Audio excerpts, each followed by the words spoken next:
You hear a dentist talking to a patient called Mihiraa. You now have 30 seconds to look at the notes.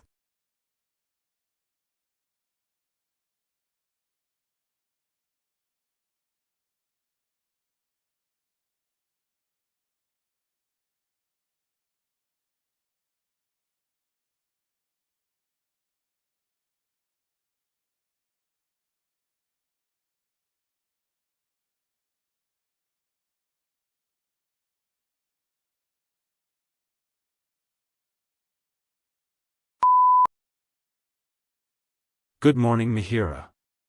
How can I help you today? Doctor, I've been really embarrassed by my breath lately.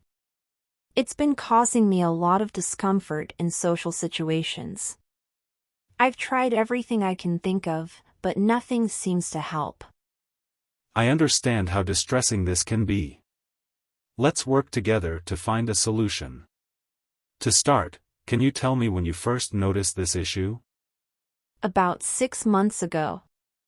At first, I thought it was just dry mouth, so I started drinking more water. But it didn't really improve.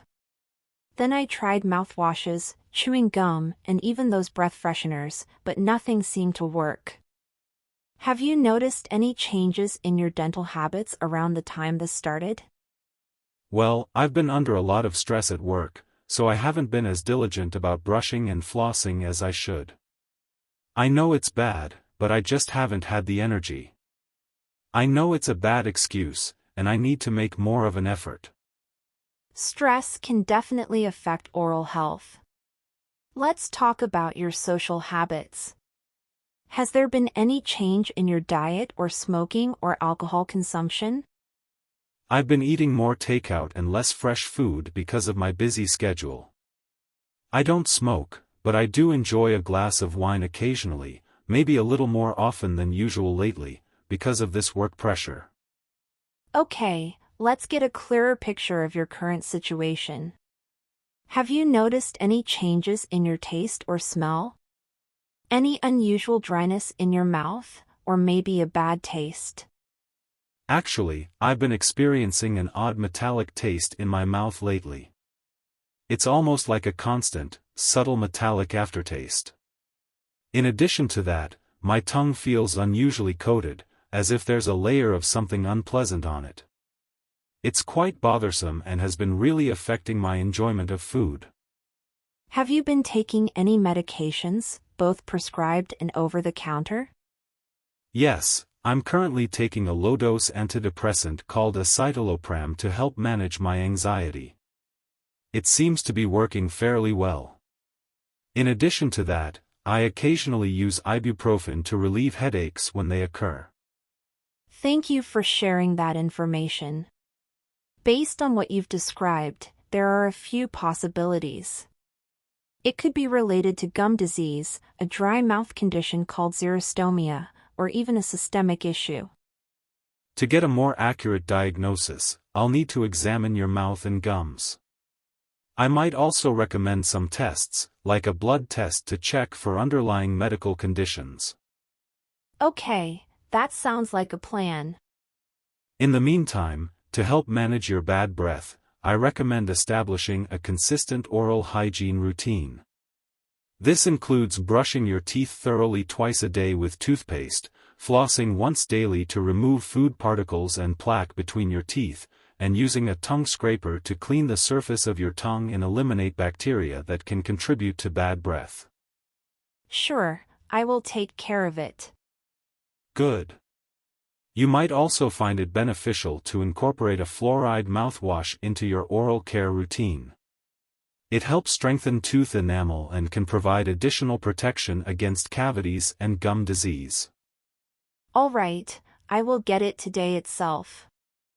Mihiraa, it's crucial to stay well hydrated, so make sure to drink plenty of water throughout the day. Adequate hydration helps maintain a healthy oral environment. To reduce bad breath, try to limit your consumption of foods and beverages known to contribute to the issue, such as garlic, onions, coffee, and alcohol. These substances can create unpleasant odors and increase bacteria in the mouth.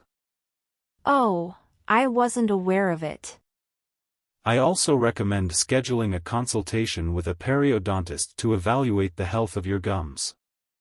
They can provide specialized treatment if necessary. Yes, that will be crucial, I guess. We'll monitor your condition and adjust the treatment plan as needed. It's important to be patient, as it may take some time to see improvement. You hear a pediatrician talking to a parent called Mihiraa. You now have 30 seconds to look at the notes.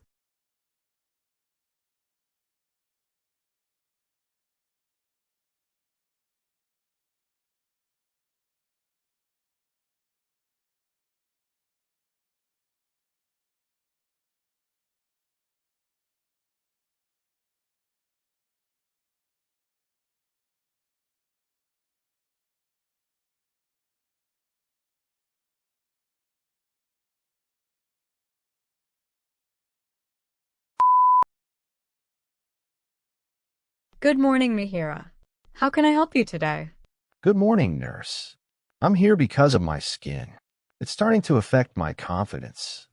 It has been incredibly arid lately, which has led to dry skin. It's really uncomfortable. I understand. This can be quite bothersome. Let's see what we can do about it. To start, can you tell me when you first noticed this issue? It has been bothering me for about 3 months now. I noticed it getting significantly worse after the winter ended. My skin typically becomes a bit flaky during those colder months, but this year the condition just hasn't improved, and it's actually gotten worse. Okay, and have you tried any over-the-counter treatments for it? Lotions, creams, anything like that? Oh, definitely. I've tried a whole bunch of moisturizers, from drugstore staples to more expensive, specialized creams. I've even experimented with natural options like shea butter and coconut oil. Unfortunately, nothing seems to provide lasting relief. My skin just drinks everything up and begs for more. Have you tried any specific skincare products? Yeah, I've tried a few moisturizers with hyaluronic acid, but I haven't seen much difference. I'm not sure about ceramides. I see. Do you have any underlying medical conditions, such as allergies, eczema, or thyroid problems? Yes, I have mild eczema, but it's usually controlled. I don't think it's flaring up right now. No allergies or thyroid issues that I know of. All right. And can you tell me a bit about your daily routine? Do you use harsh soaps or detergents? Are you exposed to any irritants at work or home? I've been using fragrance-free body wash for a while now to avoid irritating my skin. Since I work in an office, I'm not exposed to harsh chemicals there. I've also tried adjusting my shower routine by taking longer, lukewarm showers, hoping the extra moisture would help, but it hasn't made much of a difference. That's a good step. Any recent changes in your diet, lifestyle, or stress levels? Well, I started a new workout routine about 2 months ago, which has definitely increased my water intake. However, my stress levels seem pretty consistent. I haven't noticed any significant changes there. Okay, Mihiraa, let's take a closer look at your skin. It appears quite dry, cracked, and possibly irritated. Based on the information you've provided, it sounds like you might be experiencing xerosis, which is a medical term for excessively moistureless skin. It's a common condition, but it can be quite uncomfortable. Oh, I see. That's concerning. How can I go about treating and preventing this condition? Don't worry, Mihiraa. To effectively manage your skin, I recommend continuing to use gentle, fragrance-free cleansers and moisturizers. Look for products that contain humectants like hyaluronic acid to draw moisture into the skin, and occlusives like petrolatum to form a protective barrier and lock in hydration. These ingredients can work together to improve your skin's moisture levels and overall comfort. Okay, I will upgrade my moisture. Is there anything else that I need to take care of? Yes, using a humidifier at home can be beneficial, especially during dry weather conditions. It adds moisture to the air, helping to prevent your skin from drying out. This can be particularly helpful in combating xerosis and restoring your skin's natural hydration levels. That's a great suggestion. Definitely, I will try. Perfect. If your skin doesn't show improvement with these skincare adjustments, Mihiraa, It might be beneficial to consult a dermatologist for a thorough evaluation. They can accurately diagnose any underlying skin conditions and recommend more specific treatments tailored to your needs. Thank you so much for your help. I'll definitely try these suggestions first before we schedule a dermatologist appointment. You're welcome as well. Mihiraa, cirrhosis is indeed a very manageable condition that can often be effectively treated through lifestyle modifications as we discussed. Please don't hesitate to reach out if you have any further questions or concerns about cirrhosis or other skin-related issues. That is the end of Part A. Now check the answers.